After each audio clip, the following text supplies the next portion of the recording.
Yeah, well, I'm gonna try and get out of here as soon as this is done, so this might be a short news conference. All right. Are you sending your kids out? But it's nice to have the sunshine.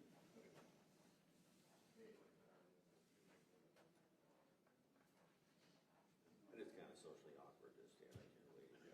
With all of us staring at you, pointing cameras. I want to say, like, hey, what do you want to know? But then start asking questions, and the comments hadn't started, then there's this off-the-record comment, this hot mic moment. Yeah, it's true. All right, you ready, man? Yes, I am. Okay, everyone's audio okay? Yes. Can you hear us okay? Is it just mine? I'm sorry, guys. It's just mine. Of course it is, the one police bureau. Yeah. Yeah. Oh, there we go. Let's see, that should work. It was the button. How about that? Does that work? You good, Emily? Just a second. Sorry. No problem. Okay. All right, fantastic. You can hear us okay? Everyone else is good? Awesome. Well, good afternoon and welcome. I want to thank everybody for coming by this afternoon. We want to talk a little bit about tomorrow. We are tracking several events, and as always, we'll be working with the community to facilitate a safe afternoon and a safe morning, of course. In addition to that, we want to talk about our ongoing efforts when it comes to public order and crowd management. If I can steal a few words from Chief, we are a learning organization, and we are always looking for ways to adapt and improve our own practices. And in that spirit, for some time now, we have been working with an internationally recognized expert in the dynamics and psychology of crowd behavior and public order policing. That is Professor Clifford Stott, who happens to be in town this week. So he wants to share a few words about his work with the Bureau, work that's been going on for several years now. Assistant Chief Craig Dobson will also share a few words, and of course, Chief Day. And with that, we'll start with Chief Day. Thanks, Mike. Appreciate it. Spring is my favorite season. A lot of people don't believe that because I'm such a football fan, but I love spring, and today is a great example of that. I think tomorrow is going to be another great example of that. That's one of the reasons why I love living in the City of Roses, as we just begin to see the renewal, increased amount of people outside, and I would anticipate tomorrow for these events a lot of folks. So just be aware that we expect there to be a high number of people participating, which I find to be really exciting. I'm also greatly encouraged because we have had now, under my tenure of almost 19 months, several events, several demonstrations, which have really been able to put Portland on display, balancing those values that we talk about, the ability to express ourselves, to be able to really use the opportunity to make our points known, but also to do it in a way that's appropriate and safe for all of us. So I'm really grateful for that. The Police Bureau is actively engaged in the event planning for tomorrow. We are continuing to use our dialogue officers to reach out to planners, and we anticipate having resources available if there is a situation that arises. But I'm cautiously optimistic, based upon where we've been and where we're going, that we're going to continue to benefit from this opportunities that we have to be able to exercise our First Amendment right safely and effectively. I want to say thank you once again to the members of the Police Bureau. I want to say thank you to the members of the community and our elected leaders that I've spoken to about the events this week, that tomorrow and really around the region can be a great opportunity. So with that, you really want to hear from the experts, which Chief Dobson and Professor Stott, but of course I'll be available for questions afterwards. Craig? I wanted to echo the Chief's words as well. We're excited about tomorrow and the number of folks that we expect downtown. We're hoping that after the event or during the event, folks can stop by and shop and grab a bite to eat while they're in the downtown and really enjoy the downtown and see where we're at. Today, what we're here for is to be able to talk about kind of where we're going. Last year, we had the opportunity to apply for a grant in de-escalation, and in that grant it was the opportunity to bring in a renowned expert, as has been mentioned, to be able to have him come and look and work with us over what does it look like to bring dialogue policing into Portland, and so that we can do a better job of how we manage different events here in the public order realm. And so over the last year, we've had numerous conversations, and this week Professor Stott was able to come in January and do a quick assessment for us. And then with that, we have started to build out training for our command folks as well as our dialogue officers and others to ensure that we're doing it in the best way for best practices, if you will, or the gold standard. And so with that, I'll turn it over and introduce Professor Stott so he can talk about some of his work. Good afternoon, everybody. I'm Cliff Stott. I'm a professor of social psychology based at Keele University in the UK. As already been mentioned, I'm an international expert on understanding crowd psychology and its implications for policing, particularly in relationship to helping the police to reorganise and organise in ways that give them the capability to de-escalate tensions and to manage crowd events in ways that maximise their capacity to facilitate human rights and constitutional rights and obligations. So with that, I've been here working with the organisation to help drive forward their thinking about crowd policing, and I'm delighted to have the opportunity to be working tomorrow, observing how they're delivering that obligation, that responsibility in real time, and I'm looking forward to the opportunity to feed that back into the project that Chief Dobson has already talked to you about that's been funded by the DOGE. I'm working with several law enforcement agencies across the United States, and I've been in the country pretty much since 2020, on and off working with these different agencies to help learn the lessons from 2020, feed that into our understanding about science-based and evidence-based practice that is oriented towards the facilitation of these First Amendment rights and opportunities. So, as I say, I'm delighted to be here. I think the fact that I am speaks volumes about the extent to which the Portland Bureau of Police is forward-looking and leading edge in terms of driving this new agenda forward across the United States of America. I'm happy to entertain any questions that you have about the work that we're doing here. Yeah, I wanted to get your opinion on, I mean, I imagine you've also been looking at the Portland scene and what has changed here over the years. Can you talk a little bit about why things seem to have gotten more peaceful or less escalation during these protests? Is it simply because of this grant and what you guys are doing, or is there something going on within the communities that's changed? No, obviously there's something going on within the community. I think, you know, everybody looks back on 2020 with trepidation. I think everybody understands that as a community, nobody wants to be in that place. I think we are in a different environment now where the challenges ahead are going to be really quite profound in terms of people's concerns and potential opposition to some of the new policies that may be coming online. I think we are going to see lots of protests, and we need to make sure that some of the mistakes that were made in 2020 are not made again, and that we can see our way through any potential difficulties in ways that are as constructive as possible. Why we're in a situation at the moment where we haven't had confrontation, I don't really know, and that's in many ways why I'm really looking forward to getting out on the ground tomorrow to see what's going on, to meet some of the people from the protest community, if that's possible, and hear their views and perspectives on where things are at the moment with the way that they're policed. What do you see as the key to balance to First Amendment protected activity and law and order? Where do you see the balance occurring? Proportionality is the one word I would use for that. I think the key issue here is about maximising police capability to de-escalate tensions and to deal with low-level problems.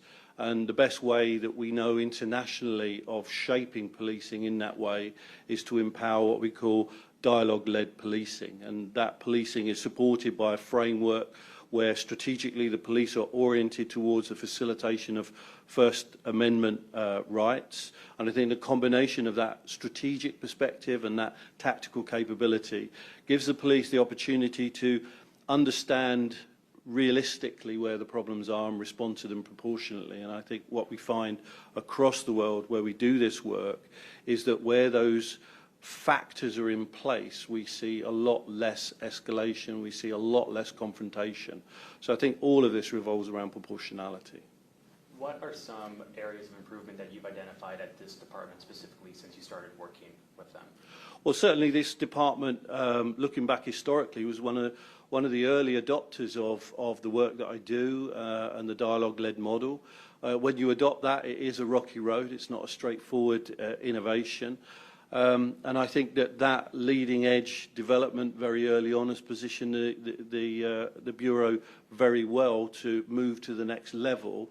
And I think that the funding from the DOGE and bringing me here has given us an opportunity to really take this forward and embrace that early adopter framework, take it forward and really push on to make sure that we can build on those early foundations and empower this dialogue and facilitation-led approach.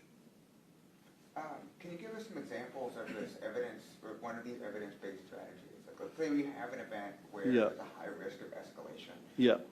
What kind of tactics or strategies would you recommend police bureaus approach that type of situation? Well, as I've already mentioned, I think the main issue here is making sure that we don't let the fear of negative behaviour overwhelm our obligations and responsibility to facilitate the positive. And that's a key issue. It might sound trite, but it's actually a key issue in terms of understanding the strategic priorities for that organisation. The second thing is to empower as much as you possibly can that dialogue capability. And that dialogue capability is not just about engagement with the protest crowd, it's about engagement with the protest community over time, building trust and confidence, and working beforehand with the protest community to try to manage out any potential underlying tensions and ensure that the fear of disorder doesn't create the disorder in its own right by creating a potential for overreaction. So again, I think at the heart of this is a model of dialogue-led policing. Now, this isn't just a theory. We work with police forces all over the world to deliver effective solutions. And much of the work that I do is actually in the European context, where we deal with high levels of threat and risk in the context of soccer crowds and soccer competitions. And we have multiple examples of where we've applied this approach in a way that has managed to allow us to get through these very high-risk events without any confrontation whatsoever. And we must bear in mind that high risk does not mean that violence is actually going to occur. And we have to understand the ways in which the dynamics through which that violence occurs often involves police overreaction. And what we need to make sure is that we are driving forward with a properly evidence-led approach that draws information out through engagement with the community to ensure that we build legitimacy with that community and create an environment for self-regulation. Some of these groups do have some anti-police sentiment, potentially. How do you handle situations like that? What is the advice when there's things being yelled that are anti-police sentiment? What has happened in the past that you'd like to correct there? Well, I think the wonderful thing about the First Amendment is that it's content neutral. It doesn't matter what people say. Everybody has a right to hold whatever view it is that they want to hold, and in many ways they have the right to express that view as well. I mean, in many ways, police hostility or hostility towards the police is often embedded in a historical antagonism that carries itself forward, and we need to understand that some people do have anti-police attitudes. Perfectly their right to hold those attitudes, but we need to work with the community to help the community to understand that there's no validity in that point of view. And that's the key issue here. It's about the extent to which those views don't represent what the police are here to do. They're here to facilitate First Amendment rights. We just need to make sure that we have a police force that's committed to delivering their service with that as a priority. And I'm sure that through a dialogue and facilitation-led approach, we will be in an environment where people have the right to express those points of view, and it doesn't lead to a circumstance where it unnecessarily flows into violence, criminality and confrontation. So I guess my question then is, when that is happening, when there's anti-police rants or things like that going on, what are you advising the people who are standing on the opposite side to do, to say, to act? Well, I think your question it needs a little bit more clarity because, as I say, everybody's got the right to express a point of view. If what you're talking about is, does that point of view then turn into criminality? Well, clearly the police need to respond to criminality. And provided that that response to criminality is targeted at criminality and doesn't get into a situation where the police response is indiscriminate and starts to draw people into confrontation with the police unnecessarily. We should be able to deal with any circumstance where somebody starts to try to disrupt other protesters' First Amendment rights unnecessarily, and the police can respond with proportionality. The difficulty is how do we create a policing response that has proportionality within it? And again, all of the research and evidence shows us that if we have a dialogue-led, information-led, engagement-focused policing approach, we can deal with circumstances where criminality emerges in a much more targeted way. We can avoid the indiscriminate use of force that is a dynamic that unfortunately tends to compromise people's rights and draw people unnecessarily into confrontation because they feel concerned that their rights are being confronted unnecessarily. How do you process the difference between a group and certain individuals in the crowd? As many of us that shoot have seen, it's not the crowd that's the problem, it's the individual. How do you train for the individual as opposed to the crowd?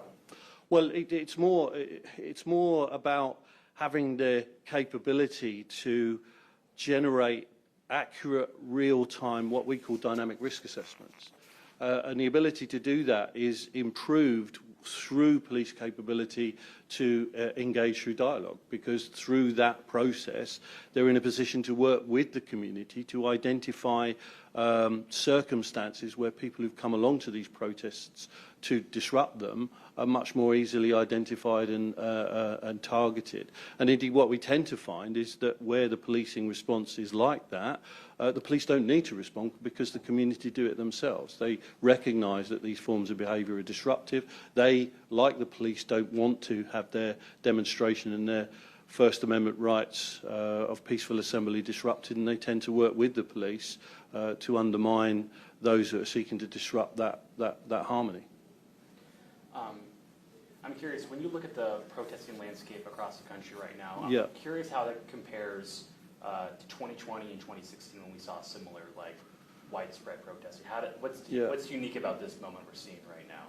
Well, I think we're in 2025, and that's what's unique about it. I mean, we're in a very, very different environment now to 2020. We've got a new administration, a new political agenda. I think what we're going to see is a new kind of form of protest start to emerge, different sets of issues. People are not protesting now about what they were protesting about in 2020. Of course, the 2020 protests were triggered by a very, very unfortunate incident that related to the murder of George Floyd, and we ended up in a circumstance where a series of really violent confrontations emerged in this city and other places. But we should never lose sight of the fact that actually when we look at the 2020 protests in detail, they were overwhelmingly peaceful. Of the 2,400 protests that occurred in the US, only around about 7% of those became violent. So we should never lose sight of the fact that those 2020 protests were not in the majority violent. They're actually, the 2020 movement was overwhelmingly peaceful. There's been a couple protests this year already in the Portland area already, and those have been majority peaceful and smaller. Do you have any expectations about the size of what's going to happen tomorrow or anything like that? And then also, do you think that the subject matter of this protest is maybe creating more of a peaceful atmosphere in general? No, unfortunately, I'm a British national. I don't have too much background information on the nature of contemporary protest in Portland at the moment. So that's not something. I'm not in a position to really talk through that issue in any detail. But you know, I think where we are at the moment is in the early stages of a series of protests that are going to be evolving over several coming years that are bringing together a whole series of separate concerns into a potentially unified movement that could become quite significant in American society. So I think that handling the protests now in the right way is going to be really, really important in terms of building a foundational collaborative relationship in terms of how these protests move forward. Craig, can you address the maybe class sizes? For our expectations for tomorrow, we expect at least several hundred, maybe 1,000, 2,000. Again, there's, as we have assessed it, we're not concerned about it. We think it's going to be very peaceful and a great day for people to be outside, get their steps in, and be able to enjoy the weather. Is there any specifics that give you those expectations where you think that's making you optimistic? Is there any specifics that made you come to that decision? So for each event, we go through an assessment, as the professor was saying, a risk assessment that we're evaluating what is it that what's the cause, where are the people coming from, are we getting any indicators from outside or inside the groups that are going to be there for other purposes other than to simply share their First Amendment rights.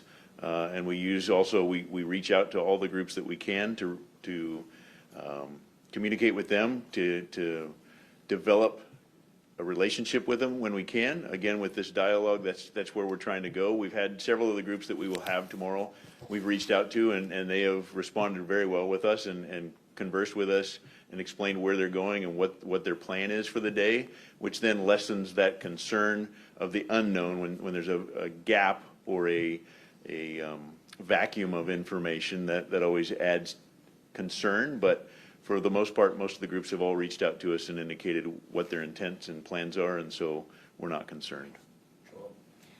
My question is also for you, Assistant Chief Dobson. So you've talked a lot about the training and the communication with organizers.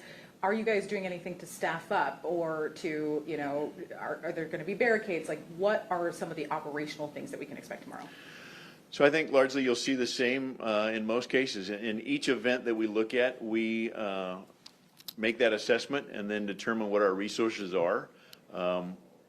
Again, we're not anticipating any trouble. We will have resources on hand to be able to, again, engage the crowd with our dialogue officers to help facilitate that. My biggest concern is someone either tripping and falling over and hurting themselves and being able to get medical attention to them. That's my biggest concern with the groups that we have coming tomorrow. Describe the perfect outcome for you. Tomorrow? Yeah. Tomorrow that they have an event, they are supposed to go for a walk, and that they are able to get their steps in, and that they then come downtown and go shopping. And there's no need for the police to be there other than answer questions for them. Last question, Christian. Yeah, what are some of the risk factors that you have individuated, and is the weather one of them? Give that to me. More people, warm weather, also like different events throughout the city. Weather is always a concern. Tomorrow's supposed to be mild and warm. I don't see that being a concern for us, but we always take the weather into consideration of that. We will, within our incident command post, we have fire with us, so that if we do have a medical emergency or some kind of heat-related event, we have medical there on site, and we can directly get them into where they need to go. What are the risk factors that you have looked at? We look at the factors of risk to the police, risk to the public, risk to the actual event itself. Are we going to see is there any indicators that we're going to see disruption of any kind? Is there any kind of disorder that's planned? And none of those are out there right now. All right, since it's a sunny Friday, two more, and that is it, Coin and Oregonian. Thank you. So my question is for either Day or Dobson, but we've seen a lot of what you guys have done to kind of de-escalate and to work on these public order events, but I know when things get out of hand, it's usually a mutual aid response. Are you guys translating that to your partners with OSP and your other partners? How does that work? Sure. So just an example, over the last 3 days, we've had a workshop where we invited all of our regional partners in to talk, and we've had great dialogue and discussions with Professor Stott, so that we're all on the same page, so that we all understand kind of where we're trying to go with this. And it was a very engaging conversation where I don't think anybody left doubting that this is not the direction we want to go.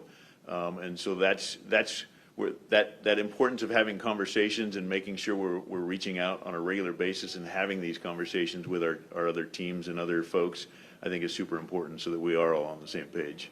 Last question.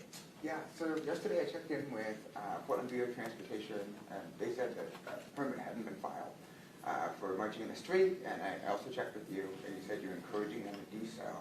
And from everything I can gather, they're planning like a 2-mile march tomorrow. How is PBB planning to handle that if they do move into the street and there is some sort of traffic disruption? Is it going to be pretty much hands-off? Is there any kind of plan in place for that? And have they actually, I reached out to Peabody, and they haven't confirmed whether they have reached out for a street merchant permit. So we work closely with our partners, and Peabot's one of those that we work with. We always encourage anybody that is going to have a demonstration to get a permit, because that allows us to be able to identify what their routes are, the numbers that they're expecting, and also for us to better plan for what those routes are. It gives us the opportunity to reach out and talk. If their route is on a route that maybe is more busy traffic-wise, we might be able to reroute that so that we can have less impact on the rest of the public. In cases like tomorrow, we will do our best to ensure that everyone is safe and be monitoring that to see if there is a need for us to do traffic control, or because of it being Saturday and not a lot of folks downtown, that it can do it on its own. Thank you. I must say, in my 18 or 19 months here on the job, I don't think I've been at a news conference where Chief Day wasn't called up and asked question after question, but that really is a testament to who Professor Stott is, and really ultimately, our commitment to be a learning organization. And, he really is a fascinating individual, and next trip down, we intend to do a podcast with him where we can go even deeper into his work and his studies. So be on the lookout for that. You heard Assistant Chief Dobson mention the workshops that happened earlier this week. We actually had one of our photographers shoot some B-roll of that. And I'll be providing that to the news desks as soon as I get back upstairs, so you can sprinkle that into your coverage, and we'd appreciate you kind of showing some of that. And then lastly, yes, as far as tomorrow goes, the comms team will be monitoring the situation along with command staff, and so obviously encourage our newsrooms to keep an eye on Flash and on social media, and we'll keep you up to date if necessary. With that, thank you for coming, and have a great weekend.